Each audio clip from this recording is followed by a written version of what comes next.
부족한 사람을 불러주셔서 여러분들을 뵙게 된 것 참 감사하고, 또 우리 목사님을 노회에서 뵙긴 하지만은 가깝게 이야기할 시간이 많지 않았는데, 이번에 와서 우리 목사님을 또 만나서 여러 대화를 나누게 된 것을 기쁘게 생각합니다. 우리 목사님 이제 한창 우리 서울노회 한국교회를 위해서 일하셔야 될 목사님이신데, 여러분들이 목사님을 위해서 많이 기도하시길 바랍니다. 좋은 목사님은 어디서 모셔오는 게 아니라 성도들의 눈물로, 기도로 목사님이 하나님 앞에 성장하도록 하는 것입니다. 그래서 우리 목사님이 큰 거목 같은 목사님이 되시도록 여러분들의 많은 기도와 영적 응원을 부탁을 드립니다. 그리고 우리 신일교회가 정말 서울 한복판에 우뚝 선 교회가 되어서 하나님의 뜻을 이루게 되기를 간절히 원합니다. 저도 이제 신일교회를 기억하면서 기도할 테니까 여러분들도 품앗이를 하셔서 영락교회를 위해서도 기도해 주시기를 부탁을 드립니다. 우리 김영호 장로님 오늘 오셨는데 두 네 분, 제가 부산 영도에서 목회했거든요. 영도에서 국회의원을 오래 하셨거든요.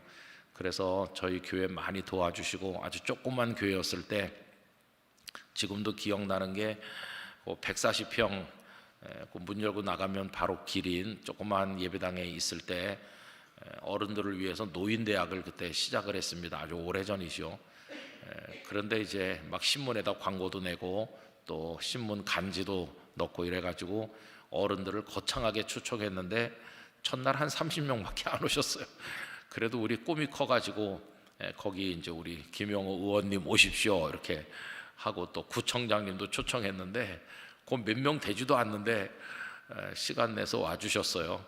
그래서 사진 찍고 그때부터 이제 우리를 많이 도와주셨고, 자주 오셔서 같이 예배도 드리시고 이렇게 했는데, 신일교회 또 올라와 계셔서 이렇게 여기서 또 뵙게 되니까 감사하고 또 감사합니다.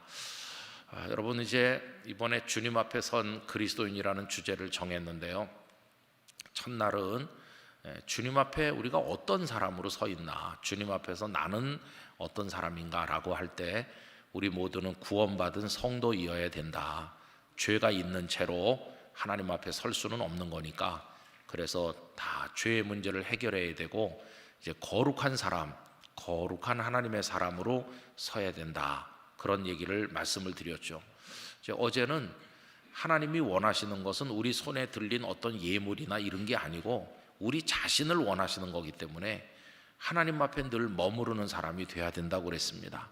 그래서 하나님 앞에서 머물러 있으면은 모세 얘기를 하면서 하나님의 빛이 우리에게 나타나 우리의 삶 속에서 비춰지게 되는 그런 얘기도 말씀드렸고, 우리 신일교회 성도들이 언제나 하나님 앞에 거룩하실 뿐만 아니라 하나님 앞에 머무르는 성도가 되시기를 바랍니다. 그래서 하나님과 깊이 교제하는 영적인 삶을 누리시기를 바랍니다. 이제 오늘 저녁에는 하나님의 사람의 사명이라고 할까, 하나님 앞에 서 있는 우리 그리스도인들이 가장 중요하게 여겨야 될 한 가지 일이 뭘까, 이제 그것을 이제 말씀드리려고 하는 겁니다. 오늘 읽은 이 마가복음 2장 13절과 14절은 다시 한번 보시면 집중해서 읽지 않을 가능성이 많은, 그냥 슬쩍 지나칠 가능성이 많은 구절입니다. 왜 그러냐 하면 13절과 14절이 내용이 연결이 안 되거든요. 13절을 보십시오. 예수께서 다시 바닷가에 나가심에 큰 무리가 나왔거늘 예수께서 그들을 가르치시니라. 바닷가에 많은 사람들이 모여 있어요. 뭐 그 당시 예배당이 있는 게 아니니까 그냥 산이면 산, 바닷가면 바닷가, 예수님은 어디서든지 말씀을 전하시지 않았습니까? 이제 바닷가에 많은 사람들이 모였는데 예수님께서 그들에게 말씀을 이렇게 가르치는 거죠. 그러니까 이걸 굳이 이름을 붙인다면 예수님을 강사님으로 모신 집회라고도 할 수 있어요. 근데 사람들이 많이 모였어요. 예수님은 그 당시 최고 인기 강사입니다. 예수님이 강사로 오신데 사람들이 소문이 나가지고 잔뜩 모였어요. 여러분, 이 13절 말씀은 모든 목회자들이 꿈꾸는 로망이라고 할 수 있어요. 하나님, 제가 이제 신학교에 갑니다. 이제 제가 앞으로 신학을 공부하고 목사가 될 텐데 제가 목사가 돼서 나중에 유명한 설교자가 되게 해주세요. 그래서 홍길동 목사님이 어디 온다 그러면은 사람들이 많이 모이고 막 수천 수만 명이 모이고 저 그런 사람 되고 싶습니다. 이런 기도를 아마 많은 목사님들이 지금도 하고 있을 거라고 생각합니다. 예수님의 대형 집회예요. 여러분, 예수님 곁에는 언제나 사람들이 많았습니다. 누가복음에 보면은 수만 명이 모인 적도 있다고 그랬으니까 사람들이 늘 많이 있었어요. 그러면서 막 예수님을 향해서 환호성을 지르고, 예수님 얼마나 인기가 많겠습니까? 병든 사람 고쳐주죠, 배고픈 사람 먹여주죠. 뭐 굉장한 거예요. 그래서 많은 분들이 이제 13절에 대한 이제 환상을 가지는 거죠. 그렇게 되면 좋겠어, 이렇게 생각하는 거죠. 그런데 14절은 어떻게 다른지 한번 보세요. 또 지나가시다가 알페오의 아들 레위가 세관에 앉아 있는 것을 보시고 그에게 이르시되 나를 따르라 하시니 일어나 따르니라. 이 13절과 14절은 너무도 대조적입니다. 왜 그러냐 하면 13절은 사람이 많다고 그랬잖아요. 그런데 14절에는 딱 한 명 나옵니다. 알페오의 아들 레위, 딱 한 명. 그 다음에 또 어떻게 다르냐 하면 13절은 예수님이 가만히 계시는데 사람들이 막 밀려온 거예요. 사람들이 밀려왔어요. 그런데 14절은 예수님께서 직접 찾아가신 거예요. 그게 아주 달라요. 그 다음에 또 13절은 그 찾아온 사람들이 그래도 괜찮은 사람들, 그 지역에 뭐 대단하진 않아도 다 그래도 무리 없이 잘 살고 있는 그런 사람들이 지금 모여온 겁니다. 근데 14절에 이 레위라는 사람은 평범한 사람이 아니에요. 이 사람은 사람들 앞에서 손가락질 받는 세리입니다. 세리. 여러분, 그 당시 로마의 지배를 받던 그 체제 아래서 세리는 마치 동포를 팔아먹는 사람처럼 그렇게 욕을 얻어먹었죠. 그 당시 로마 제국이 세금을 징수하는 방식이 여러 갈래가 있었는데, 어쨌든 그 유대인의 입장에서 보면 세금을 징수하는 그 자들은 우리 동족의 피를 빨아서 로마에다 바치는 사람들로 아마 그렇게 인식됐을 거예요. 그러니까 세리는 얼마나 죄인과 똑같이 취급됐어요. 복음서에도 보면 세리와 창기 이렇게 나오죠. 몸 파는 여인과 세리를 동급으로 얘기했어요. 그래서 그 사회에서 가장 천대받고 멸시당하는 그런 계층이 세리였어요. 그들에게 유일한 보상이 있다면 돈을 좀 만질 수 있다는 거, 그게 유일한 보상이었을 것이고, 나머지에 있어서는 완전히 뭐 그냥 인간 말종이라고 불렸겠죠. 그런 사람이 레위입니다. 얼마나 그 당시 그 세리가 천대를 받았는지 요아킴 예레미야스라고 하는 분이 쓰신 예수님 당시 예루살렘에 관한 그 연구 서적을 보면은 그 당시 천대받던 직업이 몇 개 있습니다.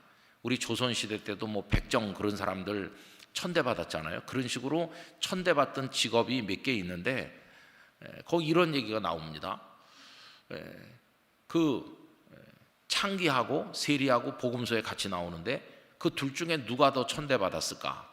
그걸 이렇게 설명해요. 거지가 있는데 지나가던 창기가 돈을 주면 거지가 그걸 받는다는 거예요. 창기가 주는 돈은 거지가 받아요. 그런데 세리가 돈을 주면 더럽다고 그러면서 던져버린다는 거예요. 그러니 얼마나 그 당시 세리가 형편없는 인간 취급을 받았는지 알 수 있잖아요. 근데 레위도 그런 사람입니다. 그런데 그런 사람을 예수님이 지금 직접 찾아가신 거예요. 그것도 또 거기 같은 동료 세리들을 뭐 수십 명 수백 명 모아놓고 기다리는 것도 아니고 달랑 한 명을 위해서 찾아가시는 거예요. 저는 늘 이 구절을 쭉 이렇게 이어서 읽다 보니까 별로 주목해서 읽질 않아가지고 13절은 습관적으로 그냥 슬쩍 읽었어요. 아, 바닷가에 사람이 많이 모였구나. 그리고 예수님께서 그들을 가르치셨구나. 그리고는 뭐 별 의미를 부여하지 않고 14절로 넘어가곤 했어요. 그런데 어느 날인가 이 13절과 14절 속에 대조되는 그게 제 마음을 사로잡았습니다. 13절을 이루며 사는 목사님이 있다면 다들 성공한 목사라고 할 거예요. 그 목사님이 강사로 오면 많은 사람이 모입니다. 그 목사님 인기 있어요. 그 목사님 굉장해요. 13절에 스타가 되는 거죠. 근데 14절은 아주 천대받는 한 인간이 있는데 가서 만나보시겠습니까? 누가 그거 하겠습니까? 아무도 안 하죠. 근데 그게 너무도 다른 거예요. 더군다나 막 일정이 빡빡하고 오라는 데가 너무 많고 그래서 눈코 뜰 새가 없는 스타 목사님이 있다고 할 때 목사님을 꼭 한번 얼굴이라도 만나보고 싶어하는 불쌍한 사람이 있는데 좀 만나보시겠어요? 그러면은 아마 그게 만남이 잘 안 될걸요. 내가 지금 얼마나 바쁜데요. 날 기다리는 사람이 수천 명 있습니다. 나 거기 가봐야 돼요 이러지. 꼭 한 명으로 해서 시간을 내는 건 아마 어려울 거예요. 더군다나 그 한 사람이 뭐 우리나라식으로 좀 세속적으로 말하면 뭐 대통령쯤 된다든가 아니면 뭐 재벌 총수쯤 되는 분이 만나보기를 원해서 기다립니다. 그러면 갈 사람 있을지 몰라요. 그러나 이렇게 천대받는 형편없는 한 사람이 있는데 그 사람 만나서 내가 무슨 득보겠다고 아무도 안 가죠. 그런 사람 만나라고 하는 말 자체에 화가 벌컥 날 거예요. 날 뭘로 보고 그런 사람 만나라고 하나.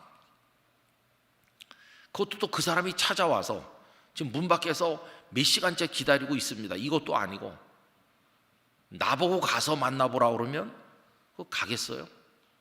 아무도 안 가죠. 그런데 예수님은 14절에서 그걸 하신 거예요. 13절에 예수님은 굉장히 능력 있고 사람들에게 환호를 받으시고 열광적인 스타처럼 보이는 예수님이세요. 그럼 여러분, 우리 신할교회 성도들은 13절에 예수님을 좋아하십니까? 아니면 14절에 예수님을 좋아하십니까? 예수님이 우리 가슴을 울리는 이유는 어디 있는 겁니까? 그분이 스타이기 때문에, 인기가 많아서 그래서 우리 눈에 눈물이 나고 감동받는 겁니까? 그게 아니에요. 예수님을 생각하면 눈물이 나고 감사하고 또 감사한 거는 14절의 예수님의 모습 때문이에요. 왜 그러냐 하면 하나님, 제가요 더럽기가 한량없는 죄인이고 희망 없는 인간이고 정말 비참한 존재인데 주님 당신께서 나 같은 존재 싹 무시할 수도 있는데 무시하지 않으시고 저를 위해서 직접 제 인생의 문을 노크해 주시니 감사합니다. 당신이 저를 찾아오셨기 때문에 저 같은 죄인이 구원을 받았습니다. 여러분, 예수님은 저 하늘 보좌에 앉아 계시지 않고 이 땅에 찾아오셨어요. 그리고 무수한 선교사들을 통해서 전 세계 말씀을 전하시던 끝에 140년 전에 알렌 선교사가 우리나라에 의사로서 오셨고, 그 다음에 언더우드 아펜셀러 같은 분들이 오셨고, 그분들이 또 말씀을 가르치고 병원을 세우고 학교를 세우고 이렇게 해가지고 복음이 전해지다가 어느 날 어떤 분이 우리에게 예수 믿으세요 그러면서 전도지를 한 장 줬잖아요. 그게 주님이 우리 인생을 방문하시는 날이에요. 우리 인생의 문을 두드리시면서 나 너 만나려고 왔다, 네 인생에 좀 들어가려고 왔다. 주님께서 우리를 찾아오지 않으셨다면 주님의 구원을 받을 사람은 아무도 없을 것이에요. 그래서 저는 14절에 이 예수님이 정말 감사하구나, 정말 감사한 예수님이세요. 여러분, 우리 교회에서 이제 서로가 서로를 바라볼 때 오늘 말씀의 제목을 예수님의 시선으로라고 했는데 이게 예수님의 시선이에요. 왜 예수님은 14절에 그 레위를 향해 찾아가셨을까? 이걸 생각해 봐야 되는데 그 앞에 13절을 상상해 보세요. 예수님이 계시고 많은 무리가 지금 와서 가득하게 앉아 있지 않습니까? 그럼 예수님의 시선이 거기 모인 사람들을 한 사람 한 사람 이렇게 보시는 거예요. 가버나움에 사는 야고보도 왔고 누구도 왔고 누구도 왔구나, 이렇게 예수님이 와 있는 사람들을 보시겠죠. 우리도 주일날 예배당에 오면 와서 앉아 있는 성도들의 얼굴을 쭉 봅니다. 김 장로님, 박 집사님, 뭐 아무개 선생 이렇게 와 있는 사람. 그리고 그동안 한국 교회는 와 있는 사람이 몇 명인지를 카운트해요. 그래서 오늘 1부 예배에는 몇 명, 2부 예배 몇 명, 또 교회 학교 꼬마들은 몇 명 왔다. 와 있는 사람을 보니까 와 있는 사람의 숫자를 세는 겁니다. 요즘에 교회 주보들이 그렇게 많이 없어졌는데 옛날에는 교회 주보에 지난주 출석과 헌금 통계라는 게 있었어요. 그래서 지난주에 쪼물하게 아들이 헌금을 얼마 드렸고 또 중고등학생들은 얼마를 바쳤고 이런 게 자세히 나와 있었는데 언제부터인지 헌금 통계가 없어졌고 출석 통계 있는 교회는 아주 드뭅니다. 그래서 지난주에 성도가 몇 명 예배드리러 왔는지 그게 이제 거의 없어졌어요.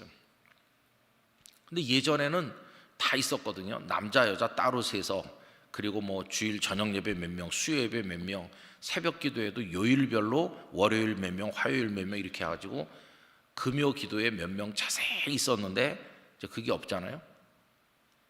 저희 영락교회 주보에도 와서 보니까 출석 통계가 없더라고요.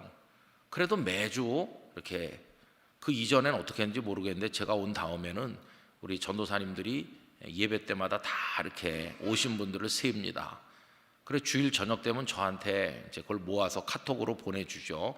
일부 예배 때 뭐 부속실 봉사관에 몇 명 있었고 어디 몇 명 있었고 이렇게 해가지고 베델 기도실 뭐 등등 해가지고, 그래서 총 오늘 우리 교회 온 어른 아이 합쳐서 몇 명이 왔다 이렇게 부서별로 다 따로따로 해서 저한테 알려줍니다. 이제 그게 목회 자료니까 이렇게 보고 오늘 많이 못 오셨구나, 많이 오셨구나 뭐 이렇게 알 수 있어요. 근데 그게 다 뭡니까? 와 있는 사람을 보니까 와 있는 사람을 헤아리는 거예요. 그런데 예수님의 시선은 우리 시선하고 다르죠. 예수님의 시선은 와 있는 사람만 보시는 게 아니라 거기 와 있어야 되는데 오지 않았거나 오지 못한 사람의 얼굴을 보고 계신 거예요. 그게 예수님의 시선이에요. 예수님께서 14절에 알페오의 아들 레위를 찾아가신 이유는 이렇다고 생각합니다.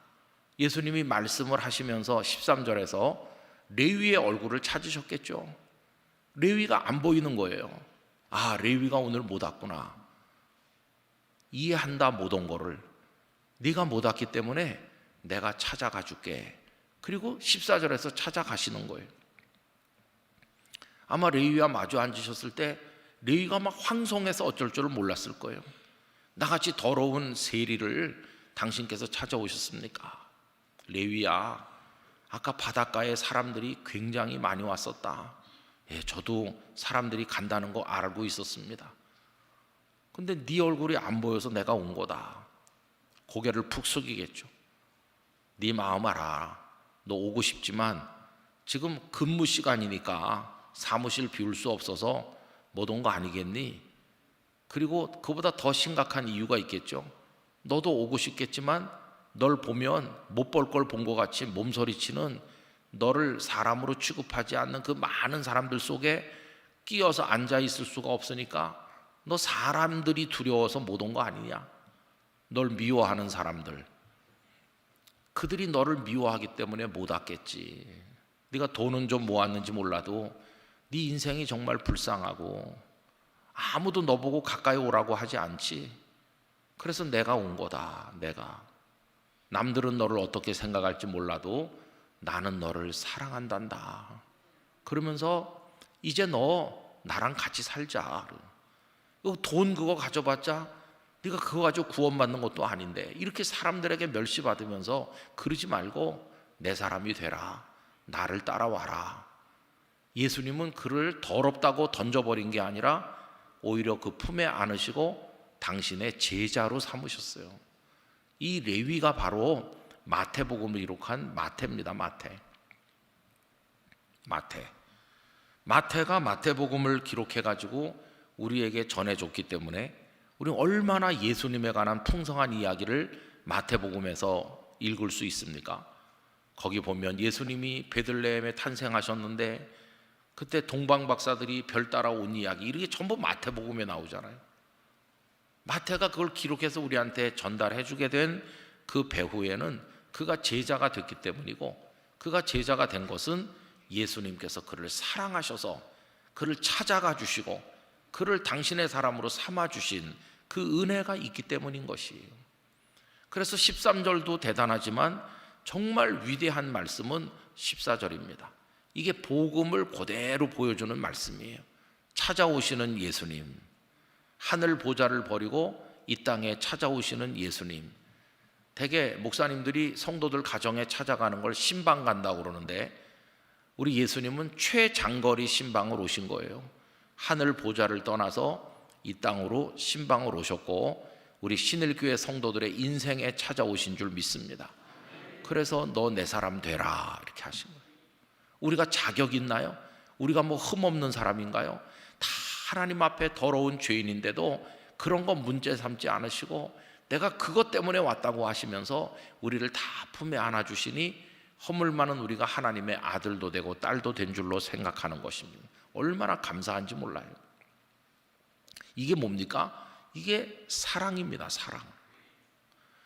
여러분, 우리 성도가 주님 앞에 서서 살아갈 때 해야 될 한 가지 가장 중요한 일 오늘 말씀드린다고 했는데, 그게 다른 게 아니라 사랑하는 것입니다. 사랑하는. 전 신일교회 성도님들이 남아있는 시간, 인생의 시간 동안에 사랑하는 일에 전심을 다하시기를 바랍니다. 우리는 사랑하기 위해서 산다고 해도 과언이 아니에요. 사람은 사랑해야 되는 거예요. 글자가 비슷하잖아요. 사랑하지 않으면 그건 사람이 아닌 거예요.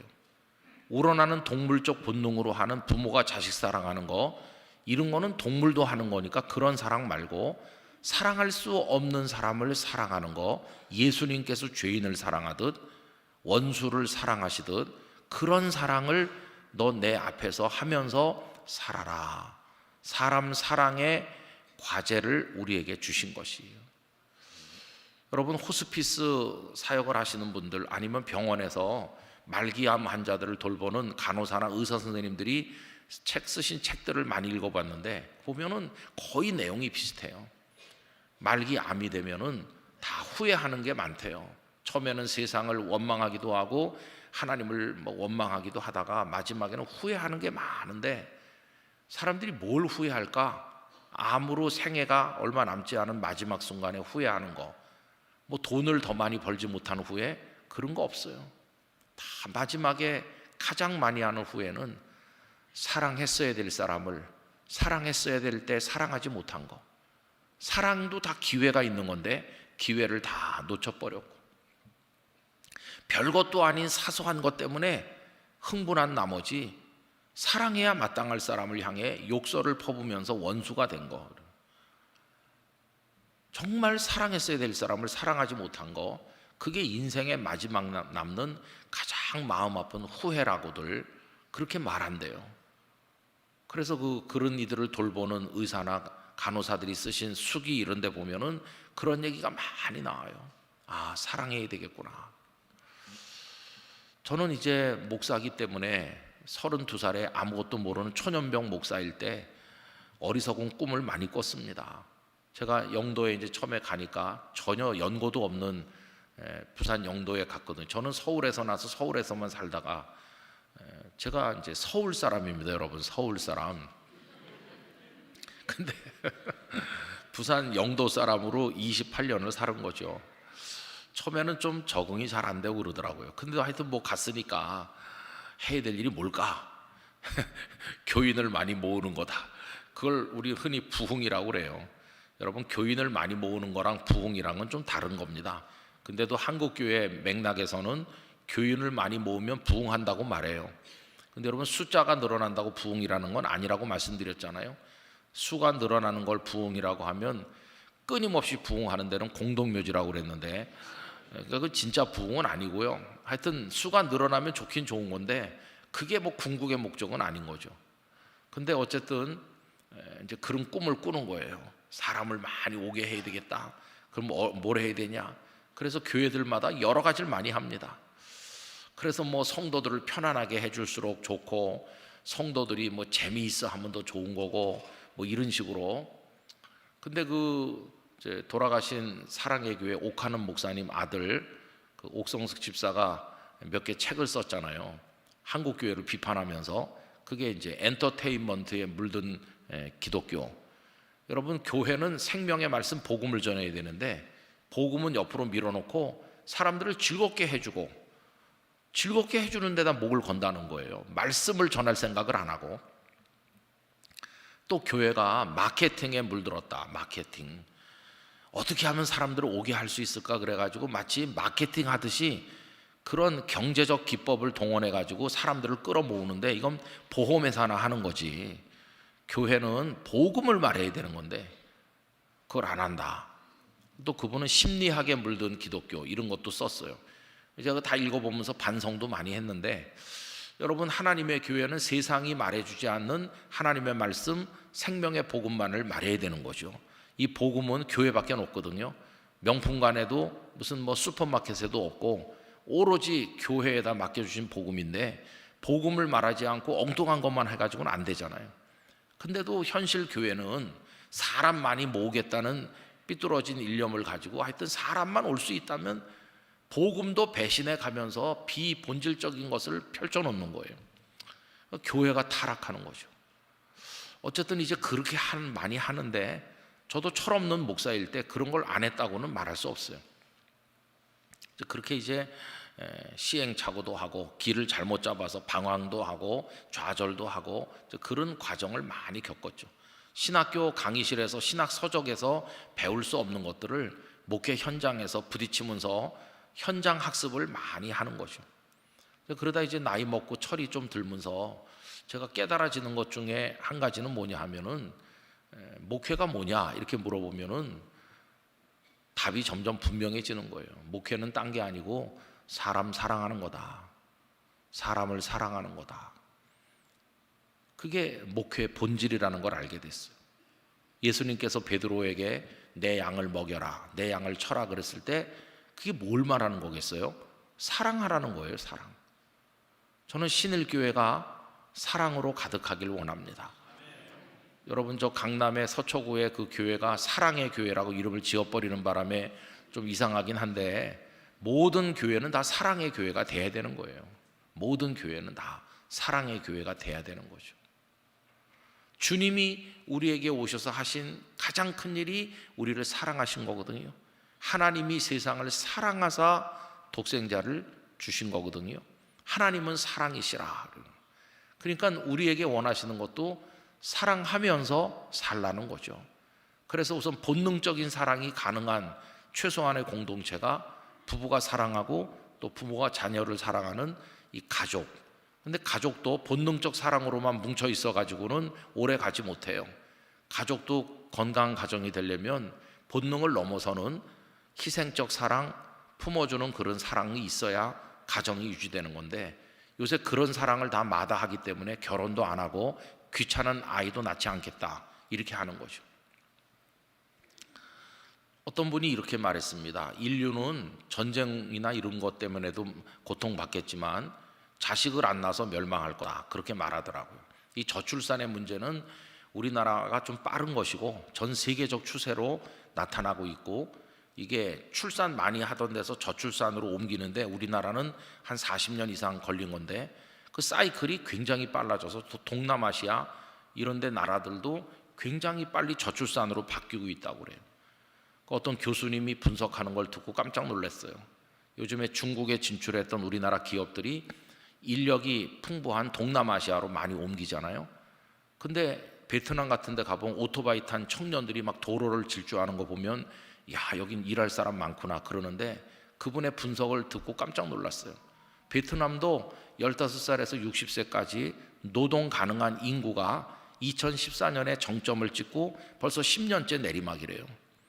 하노이시에서 일할 사람이 부족하다는 걸 공식적으로 발표했대요.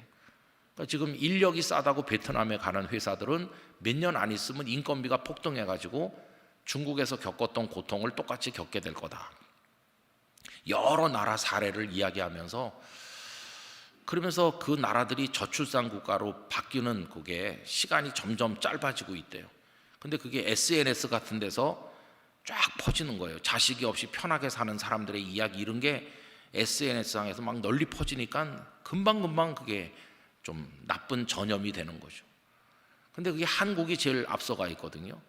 K-팝만 널리 퍼지는 게 아니라 K-저출산이 전 세계로 지금 퍼져나가고 있는 거죠. 그래서 전 세계가 다 이제 자녀를 적게 낳는, 성경이 생육하고 번성하라고 그랬는데 성경 말씀과 반대로 가는 거는 멸망하는 거죠.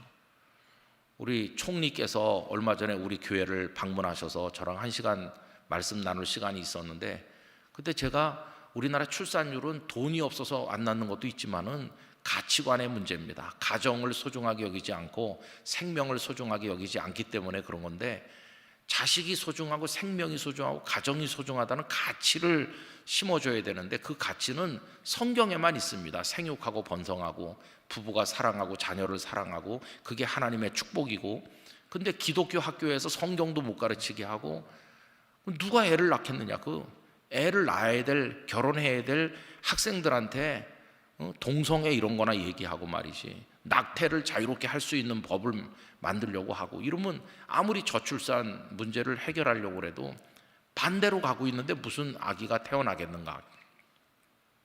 그래서 기독교 학교에서 마음대로 하나님의 말씀을 가르칠 수 있을 때 아이들이 이 생명의 소중함, 가정의 소중함을 배워야 어려워도 결혼도 하고 자녀도 낳고 하는 거지, 교육으로 해결하지 않으면 이거 해결하기가 어려울 거라고. 돈 좀 주면 조금 낮을지 모르지만 그게 궁극적 해결 방법은 아닙니다. 이제 그런 얘기를 이제 해드렸었거든요.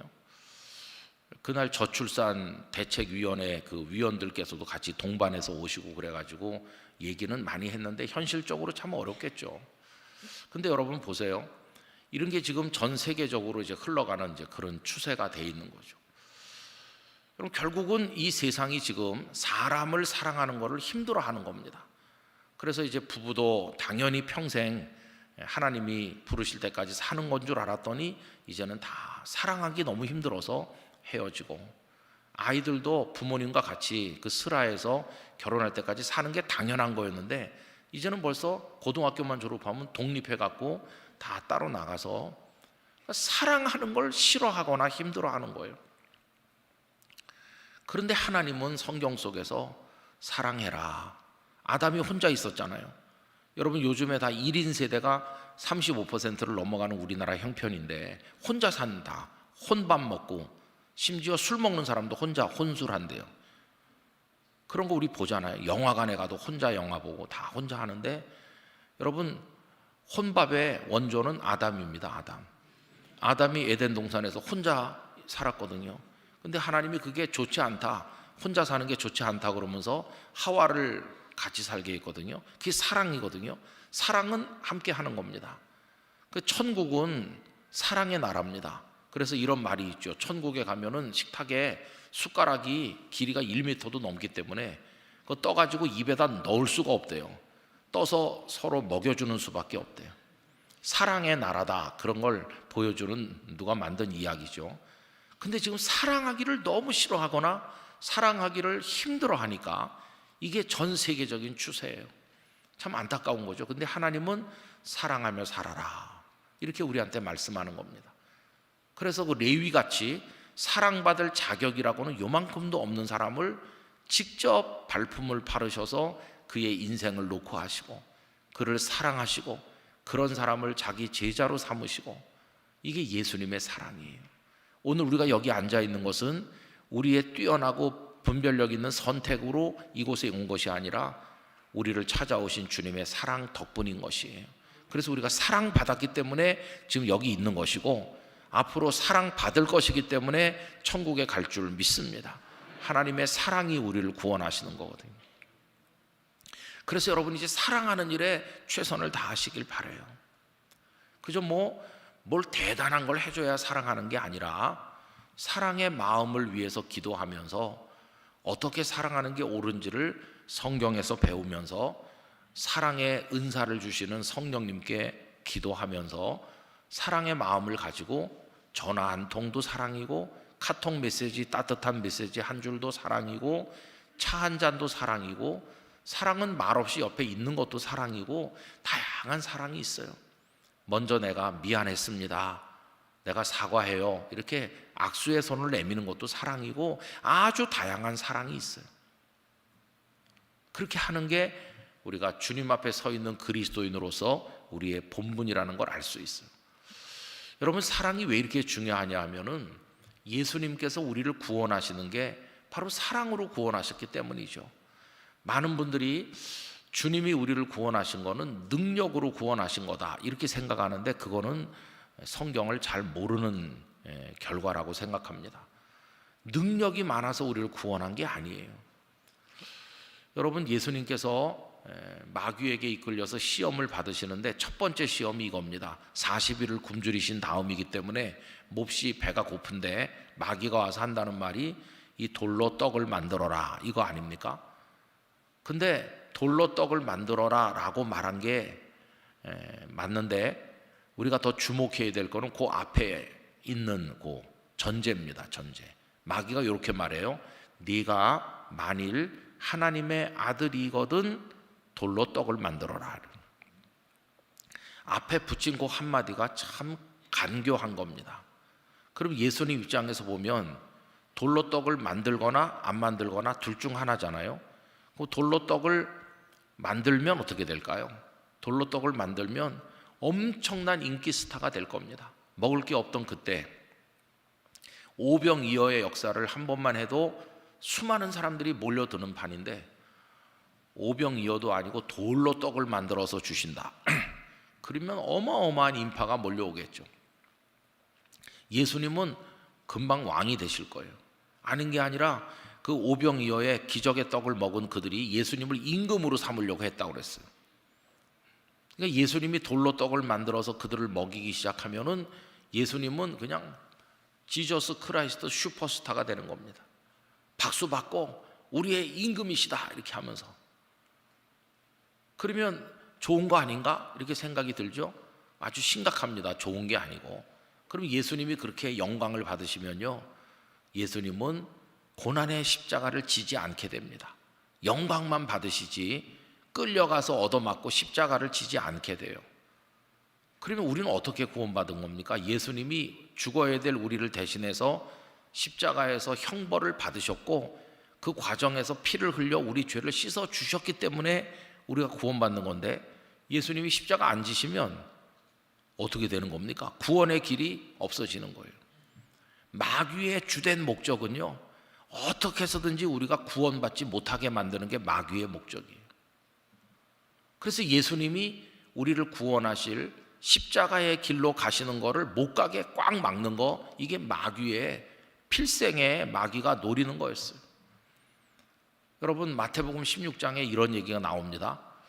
빌립보 가이사랴에 가신 예수님께서 제자들에게 너희들은 나를 누구라고 하느냐 이렇게 물어보니까 시몬 베드로가 주는 그리스도시요 살아계신 하나님의 아들이시니이다 대답을 잘했죠. 그랬더니 예수님께서 기뻐하시면서 바요나 시몬아 네가 복이 있도다, 이것을 네게 알게 하니는 혈육이 아니요 하나님이시다 그러면서 그를 칭찬하시고 기뻐하셨어요. 그런데 그 다음에 가만히 읽어보면은 예수님께서 제자들을 부르신 이후에 단 한 번도 언급한 적이 없는 말씀을 처음으로 꺼내십니다. 그게 뭐냐 하면 당신의 죽음 그리고 부활입니다. 이제 내가 예루살렘에 가서 사람들의 손에 넘겨져서 죽임을 당할 거다, 그리고 사흘 만에 살아날 거다, 이 얘기를 그동안 한 번도 말씀한 적이 없거든요. 그런데 제자가 주는 그리스도시요 살아계신 하나님의 아들이시라고 고백을 하니까 이제는 믿음이 많이 성장했구나, 이제는 말해줄 때가 왔구나 하고 그걸 처음으로 꺼내신 거예요. 그런데 주님이 죽으신다는 말이 그들의 귓전에 천둥소리보다 더 크게 들려가지고 큰 충격을 받았어요. 여러분, 제자들이 예수님을 따라다니게 된 이유가 뭘까요? 예수님이 훌륭해 보이시고 아주 대단해 보이셔서 따라 나셨는데 그 목적이 뭘까요? 다 자기 욕심 때문에 따르는 겁니다. 배도 그물도 버리고 예수님을 따라 나선 것은 예수님 덕에 한 자리 하려는 욕심이 있어서 그래요. 이분이 왕이 되셔야 우리가 한 자리 할 텐데 죽는다고 하니까 그럼 뭐가 되는 겁니까? 헛수고가 되는 거잖아요. 그래서 절대 이분이 죽으면 안 되는 거죠. 그래서 너무 큰 충격을 받은 베드로가 예수님 앞을 가로막았어요. 예수님께 막 대들듯이 예수님께 소리를 지르면서 절대 그런 일이 있으면 안 된다고 이렇게 말했어요. 그랬더니 거기 마태복음 16장 23절 그쪽에 가보면 예수님께서 그를 꾸짖는데 뭐라고 꾸짖느냐 하면 사탄아 이렇게 꾸짖습니다. 조금 아까 주는 그리스도시요 살아계신 하나님의 아들이시라고 그래서 굉장히 기뻐하고 칭찬했던 바로 그 제자를 이제는 사탄이라고 부르시는 거예요. 여러분 어떻게 그렇게 사탄이라고 책망하실 수가 있을까요? 그건 지금 베드로가 하는 짓이 사탄이 원하는 짓을 하고 있거든요. 사탄이 원하는 게 예수님이 십자가 못 지게 하는 거, 우리를 구원하지 못하게 만드는 게 사탄의 목적이라고 그랬잖아요. 근데 지금 베드로가 절대 그런 일이 있으면 안 됩니다, 사탄이 원하는 말을 대신하고 있잖아요. 그러니까 너는 사탄이라는 거예요. 그러면서 네가 하나님의 일은 생각하지 않고 사람의 일만 생각한다. 하나님의 일이 뭡니까? 하나님의 구약 성경에 예언하신 하나님의 마스터 플랜이 뭡니까? 독생자 메시아를 보내서 우리를 구원하시기로 하시는 그 하나님의 그게 계획이거든요. 예수님 십자가 지고 죽으시고 이게 구약 성경에 다 예언돼 있잖아요. 예수님이 은 30에 팔릴 것도 예언돼 있고, 예수님이 그가 찔리면 우리의 허물을 인하며 그 상함은 우리의 죄악을 인합니다, 이사야 53장에 다 나와 있잖아요. 그게 다 하나님의 계획인데 지금 사탄이 그걸 가로막으려고 하는 건데 베드로가 지금 그걸 가로막잖아요. 그게 하나님의 일인데 하나님의 일은 너는 생각하지 않고 사람의 일만 생각하는구나. 사람의 일은 베드로의 욕심, 이분이 죽으시면 안 된다, 이분이 왕이 되셔야 된다, 그래야 우리가 오른쪽 왼쪽 한 자리씩 얻을 거 아니냐, 인간의 욕심. 그래서 너는 하나님의 일은 생각하지 않고 사람의 일만 생각한다고 꾸지람을 하신 거예요. 그리고 그 다음 16장 24절에 아무든지 나를 따라오려거든 자기를 부인하고 자기 십자가를 지고 나를 쫓을 것이니라 이렇게 말씀하시죠. 그러니까 예수님은 십자가로 나가시는 거예요. 그리고 이제 드디어 예수님이 십자가에 매달리셨어요. 그럼 사탄은 이젠 포기했을까요? 내가 그렇게 십자가가 세워지지 않게 하려고 방해를 했는데 드디어 십자가에 달렸구나, 그럼에도 불구하고 달렸구나, 그러면서 그때 포기했을까요? 아닙니다. 이 사탄은요 그때도 포기하지 않아요. 예수님 십자가에 매달린 다음에 지나가는 사람들이 예수님께 막 손가락질하고 이렇게 조롱하잖아요. 근데 뭐라고 조롱합니까? 십자가 위에서 내려오라고, 내려오면 우리가 믿겠노라. 근데 그 앞에 똑같은 말을 한마디 붙입니다. 그 돌로 떡을 만들라고 했을 때랑 똑같은 말, 네가 만일 하나님의 아들이거든 내려오라, 이렇게 하는 거예요. 여러분 아까 제가 돌로 떡 만드는 얘기하면서 예수님이 그 돌로 떡을 만들면 슈퍼스타가 된다고 그랬잖아요. 그러면 그때 예수님이 돌로 떡을 안 만들면 어떻게 될까요? 마귀가 뭐라고 조롱할까요? 저 가짜라고, 뭐 자기가 하나님의 아들이라고 하는데 돌로 떡도 못 만드는데 무슨 하나님의 아들이냐, 저 하나님의 아들이 아니야, 가짜야, 이렇게 조롱하겠죠. 근데 지금 십자가도 똑같아요. 만약에 예수님이 십자가에 매달려 계시다가 내려오시지 않고 거기 그냥 계속 매달려 있으면, 거기서 죽으면 뭐라고 욕할까요? 무슨 하나님의 아들이 그것도 못 내려오냐, 그것도 못 내려오는 무능한 존재가 무슨 하나님의 아들이냐, 좀 가짜 메시아다, 하나님 아들이 아니야, 이렇게 조롱하겠죠. 근데 만약에 예수님이 십자가에서 내려오시면 어떻게 될까요? 와, 진짜 하나님 아들이시다, 어떻게 못 박히고 매달렸는데 내려오시냐, 굉장하시다, 이렇게 하고 박수 보내겠죠. 그러나 어떤 문제가 생길까요? 예수님이 거기서 죽으셔야 우리 형벌을 대신 받으시는 거고, 거기서 보혈을 흘려야 우리 죄가 씻어지고 구원받는 건데, 십자가가 없어지면 부활도 없는 거고 구원이 없잖아요. 마귀의 목적이 달성되는 거잖아요. 그 예수님은 거기서 어떻게 하셨나요? 십자가에서 끝까지 매달려 계시다가 거기서 숨이 끊어지신 거예요. 그러면 매달려 계신 예수님을 보면 사람들이 야, 그것도 내려올 수 없나? 그런 능력도 없나? 이렇게 조롱하겠죠. 그럼 여러분, 예수님이 십자가에서 못 내려오신 건가요? 안 내려오신 건가요? 예수님은 능력이 없어서 못 내려오신 분이 아니에요. 그분은 전능하신 분이세요. 1000번, 10,000번 내려올 수 있어요. 그런데 안 내려오신 거예요. 왜? 거기서 죽으셔야 우리를 구원하시는 거니까. 안 내려오신 거예요. 그게 뭡니까? 그게 사랑인 거예요. 우리를 사랑하기 때문에 안 내려오신 거예요. 그러면 질문을 다시 해보는 거죠. 예수님은 우리를 뭘로 구원하셨냐? 그러면 능력으로 구원하셨다, 이렇게 대답하면 될까요? 아니요. 예수님은 우리를 사랑으로 구원하신 겁니다. 사랑이 능력보다 위대한 겁니다. 여러분, 능력은 하나님이 우리에게 주시는 축복일 때가 있지만 능력만 너무 좋아하면 열매를 맺을 수 없어요.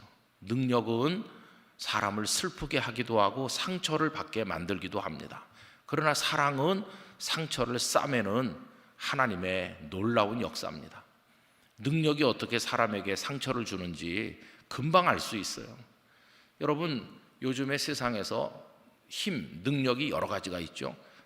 돈이 많으면 재력 있다 그러고, 몸이 건강한 사람 체력이 좋다 그러고, 높은 자리에 있으면 권력이 있다 그러고, 또 공부를 많이 해서 아는 게 많은 사람은 그 사람 지력이 있는 거죠. 지식의 힘이 있는 거죠. 요즘에 아주 막강한 힘 중에 하나는, 전엔 아니었지만 지금은, 그게 외모가 멋있는 겁니다. 외모. 잘생긴 남자, 정말 선녀 같은 여성, 잘생기기만 하면 머릿속에 든 게 없어도 스타가 될 수 있어요. 잘생긴 거 하나로. 그러면 얼마나 성형외과가 문턱이 닳도록 사람들이 많이 찾아가는지 몰라요. 우리 신학교에서 학생들 보면은 장가 안 간 총각 전도사들이 많아요. 제가 부산에 이제 신학교에 가서 강의할 때도 빨리 결혼해라. 너 교회 가서 일하려면은 배우자가 있어야지. 독신으로는 교회 일하기가 어렵다. 빨리 결혼해라. 그러는. 아직도 마음에 드는 사람 못 만났다는 거예요. 아니, 너 신학교를 왜 왔냐? 주님을 위해서 왔죠. 주님을 위해서 너 목숨까지 내놓을 각오로 온 거 아니야? 아, 그렇죠. 목숨은 내놓지만 예쁜 여자는 포기 못합니다.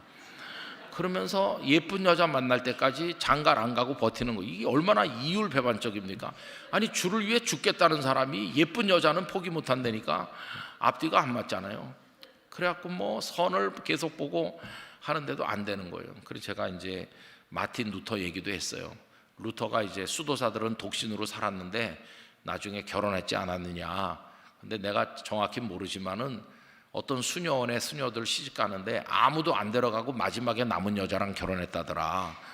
그 마지막에 남은 여자가 캐서린 보라라고 하는 루터의 평생의 보배가 된 여성이죠. 그러니까 너도 그냥 아무도 안 데려가는 사람이랑 살아라. 근데 도저히 받아들이지 않더라고. 근데 여러분, 이런 거 아세요? 이게 사모님이 예쁘면요 참 힘듭니다.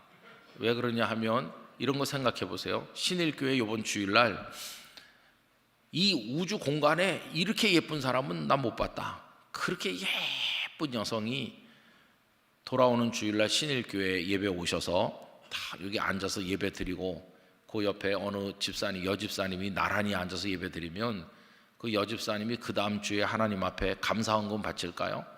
하나님, 지난 주일 예배 드릴 때 생각할 수도 없을 정도로 완벽미를 가진 여성과 나란히 앉아서 예배드리는 영광을 주신 하나님께 감사합니다. 그러면서 예물 바칠까요? 아니면 교회 안 올까요? 아마 화가 머리끝까지 났을걸요?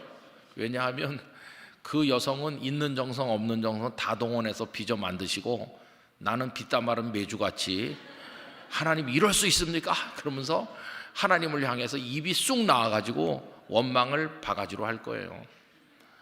그럼 그 여성은요? 그 여성이 뭐 잘못한 거 있습니까? 그 예쁜 여성은 아무 잘못이 없어요. 그녀의 죄가 있다면 예쁘게 태어난 죄밖에 없는 거예요. 성형외과는 그런 여자가 가는 데입니다. 하나님, 저의 외모로 인해서 많은 사람이 상처를 받고 있으니 평범한 여성으로 바꿔주세요 이러면서 성형외과를 그런 여자가 가야 되는 거예요. 근데 이제 사모님이 절세 미녀면 어떻게 될까요? 남자 성도들이 교회 올 때마다 화가 나는 거예요.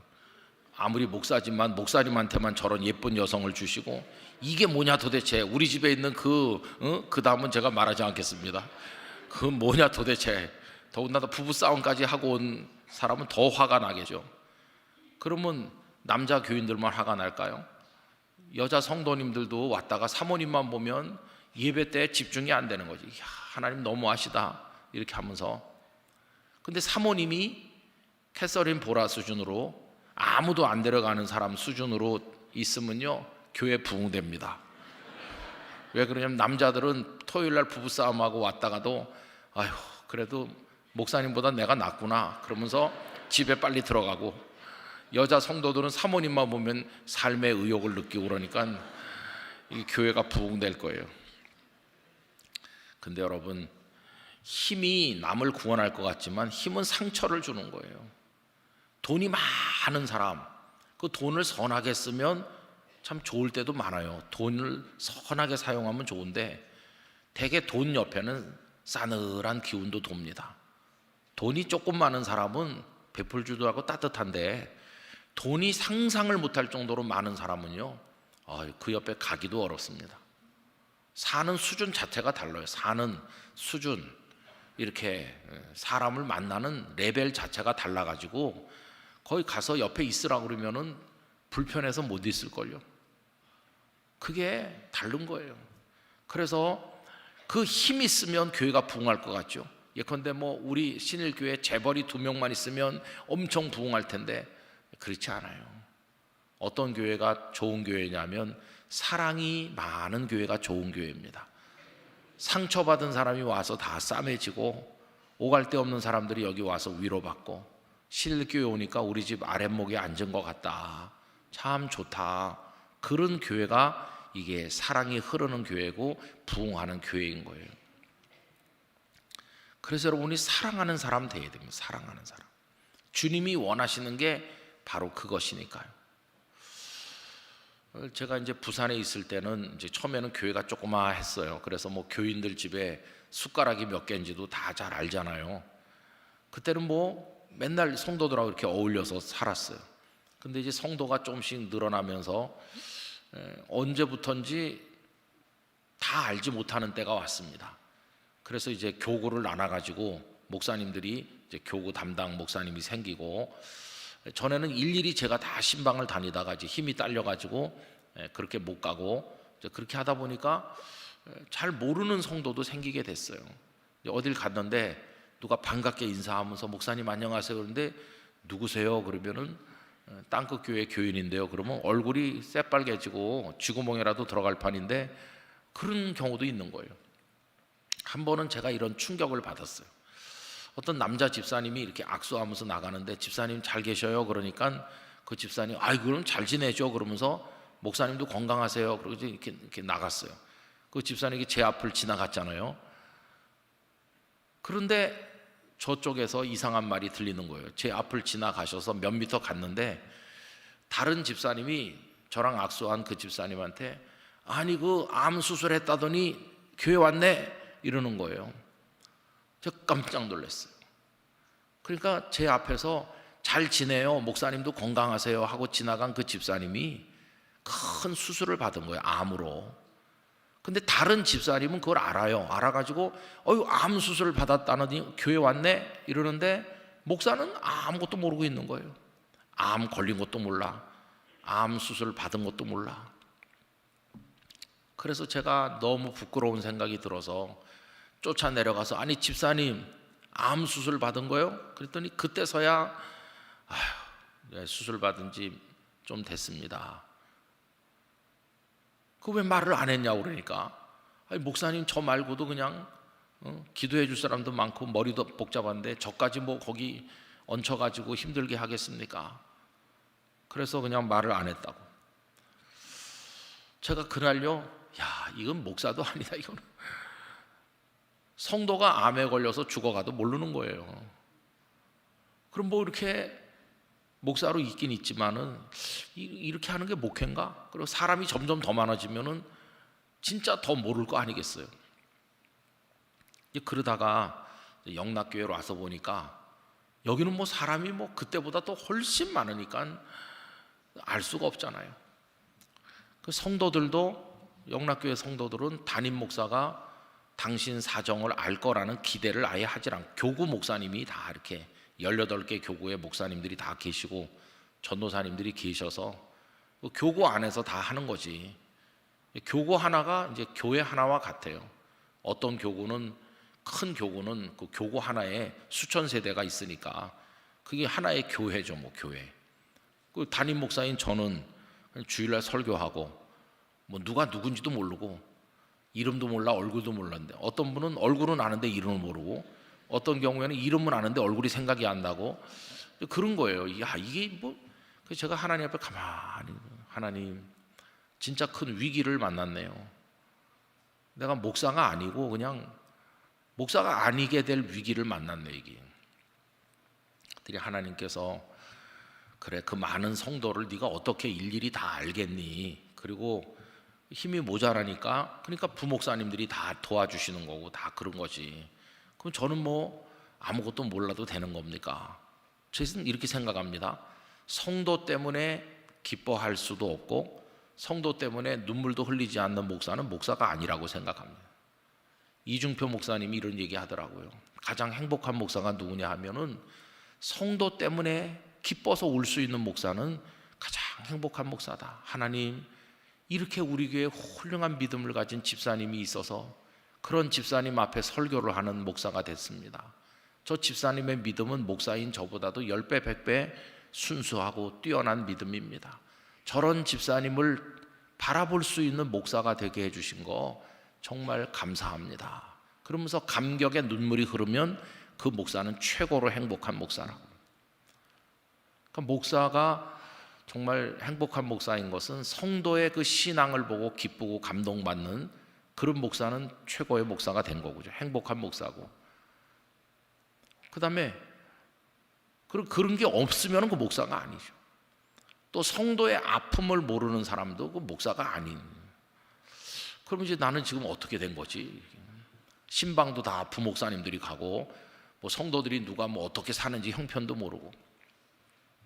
하나님께서 제 마음에 네가 다 알지 못하지만 그래도 오며 가며 네가 알게 되는 경우는 있을 거다.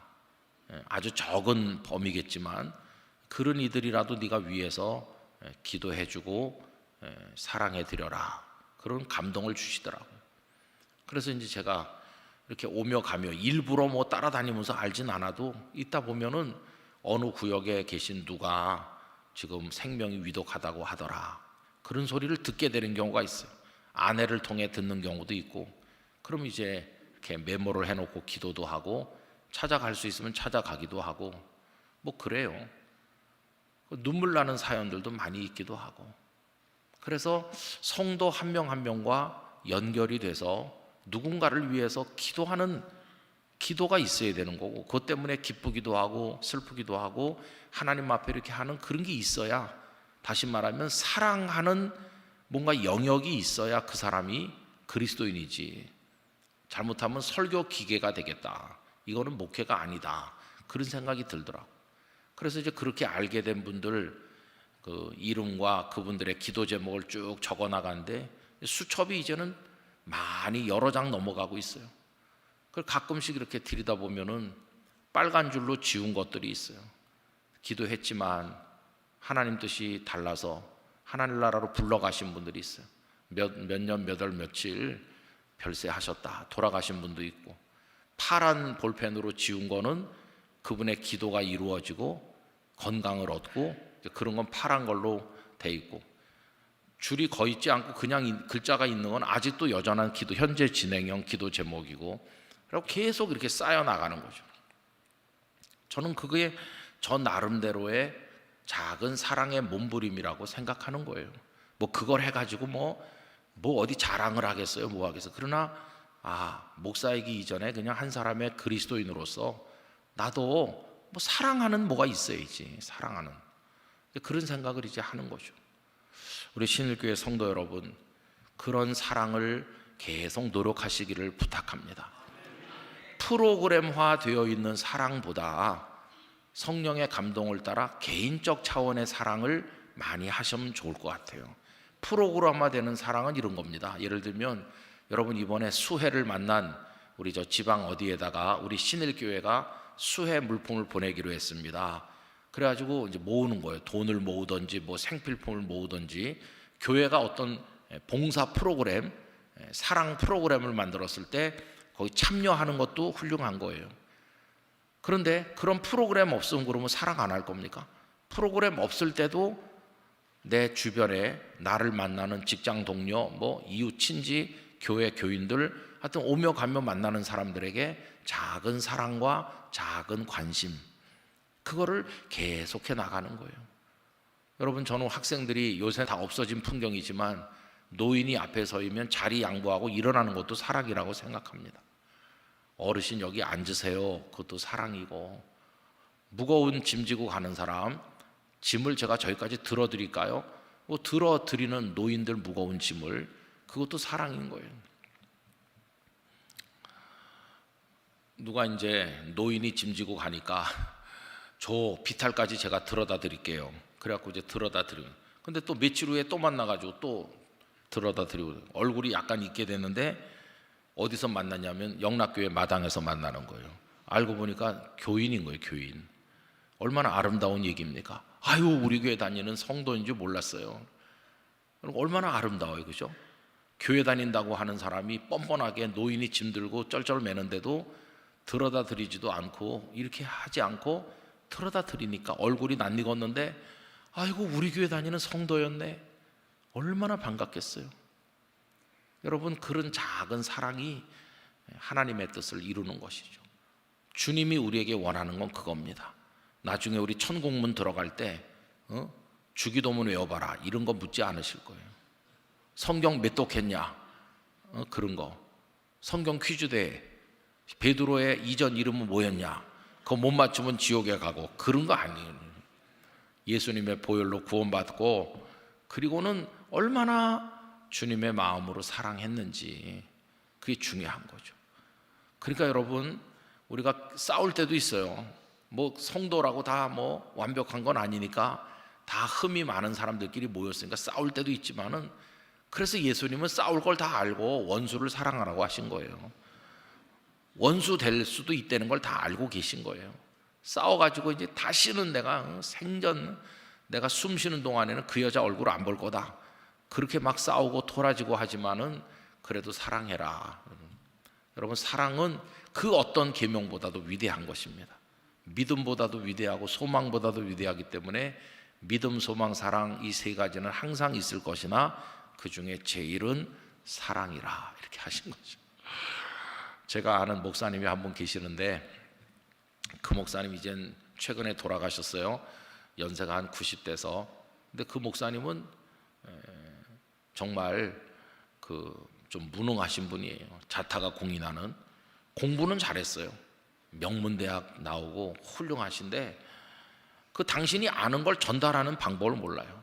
그래서 다 자타가 공인하는 설교를 못하는 목사님이에요. 본인도 그거 알고 있고, 그래, 설교도 잘 못하시고 걔 소리만 질러요. 강단에서 얼굴이 빨개지면서 막 소리만 지르는데 내용도 없는 것 같고, 참 이상해요. 아는 것도 많고 그런데 그걸 잘 말로 표현을 못하셔요. 그리고 뭐 이렇게 좀 뭐라 그럴까, 능력이 없는 것 같이 보여요, 그 목사님. 근데 그 목사님 그 교회를 35년이나 계셨고, 그 목사님 은퇴하는 날 온 성도가 울었습니다. 우리 목사님 은퇴한다고. 여러분, 왜 울었을까요? 좋은 설교를 많이 해서 그랬을까요? 그 목사님은 정말 사랑 그 자체거든요. 사랑. 정말 사랑해 줍니다. 그래서 누구네 집에 사람이 죽으면, 그 옛날이긴 하지만요, 요새는 다 장의사가 하는데, 목사님이 다 손수 가서 그 씻기고 옷 다 입혀가지고, 그래서 장례 다 하고, 믿는 사람만 해주는 게 아니라 교회 옆에 사는 이웃 사람도 다 옷 입혀갖고 장례, 가난한 사람들 다 해주고, 그냥 사랑 덩어리처럼 사셨어요. 그러니까 성도들은 뭐 설교를 좋은 말씀을 들어서 은혜를 받는 게 아니라 목사님만 바라보면 은혜가 되는 거예요. 목사님이 소리를 지르든지 중단하든지 상관없이 우리 목사님은 그냥 사랑이다. 그래서 그렇게 많은 성도들이 목사님 은퇴한다고 울고. 여러분, 위대한 것은 사랑입니다. 저도 우리 신일교회 성도들이 무수한 레위를 찾아가시기를 바랍니다. 예수님의 시선으로 이번 주일부터 와 있는 분들 얼굴만 보지 말고 누가 우리 교회 왔어야 되는데 오늘 왜 안 왔지? 안 오신 분을 보는 마음의 눈이 있어야 돼요.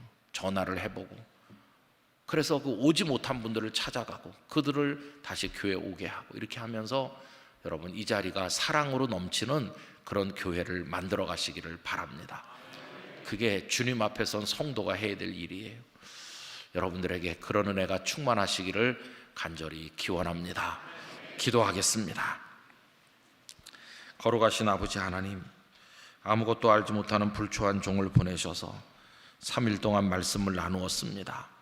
저희들은 사람 앞에 서 있는 존재 이전에 주님 앞에 서 있는 그리스도인입니다. 주님 앞에서 나는 누구일까 늘 생각하며 거룩한 성도, 그리고 주님 앞에 머무르기를 기뻐하는 사람, 그리고 사랑을 행하는 사람 되게 해주시기를 원합니다. 아버지 하나님, 신일교회를 축복하시옵소서. 사랑의 교회가 되게 하여 주시고 성도들의 심령과 가정에 사랑이 넘치게 만들어 주옵소서. 예수님 이름으로 기도 올리옵나이다. 아멘.